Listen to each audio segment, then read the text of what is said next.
গ্রামীণ জনজীবনের কষ্টের সাগর চক্ষু মিলিয়া হয়নি দেখা।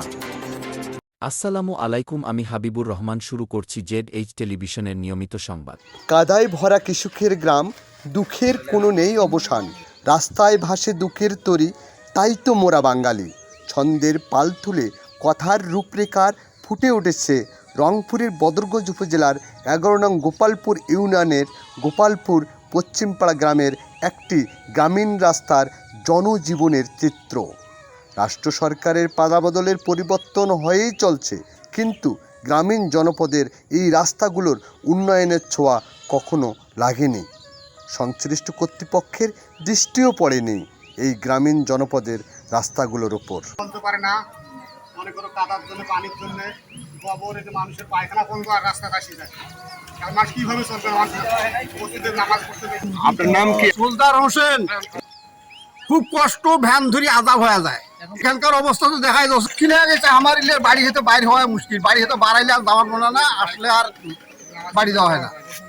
এই অবস্থা আমার, নামাজ পড়বেও আমার যাওয়া মুশকিল হয়ে গেছে। তাই আবার মসজিদে ঘর গোসল করিয়ে নামাজ পড়বেন লাগে। পুরের বদরগঞ্জ উপজেলা, এই বদরগঞ্জ উপজেলার শেষ সীমান্ত এই গোপালপুর গ্রাম। এই গোপালপুর ইউনিয়নের গোপালপুর গ্রামের এই যে পশ্চিম পাড়ায় আমি অবস্থান করছি, এই পশ্চিম পাড়ার একটি রাস্তা, এই রাস্তা দিয়ে মানুষ প্রতিনিয়ত প্রায় শত শত লোক চলাফেরা করে।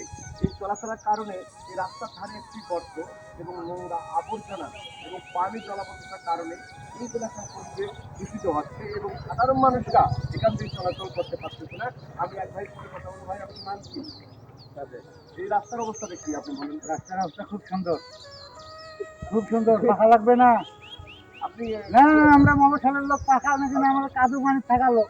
এখন কি চাচ্ছেন আপনাদের এই যে অবস্থাটা? এইটা আমরা চাউছি যে ভেগুত করে খড়ি নিয়ে যাও। আপনি দেখি যদি কোনো নিচের জায়গা থাকে, নর্দমা থাকে, সেটা মন দাও। আপনাদের অবস্থা খুবই করুন। অরুণ মানে একটা সমস্যার শেষ নাই। এটা কোথায় কাজ করলে এটা করা লাভ নাই। এই রাস্তা খারাপ ফেলায় সবাই। যেমনটি এই ভাইটি বললেন, ওই রাস্তার খুব আবেগ এবং খুবই বললেন এই রাস্তাটি খুঁড়ে ভেগুতে নিয়ে অন্যত্রে যাওয়ার একটা উনি দাবি জানালেন।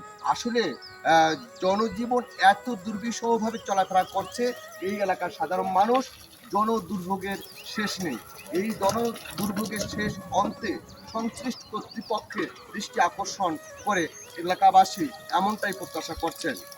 News desk, ZS television.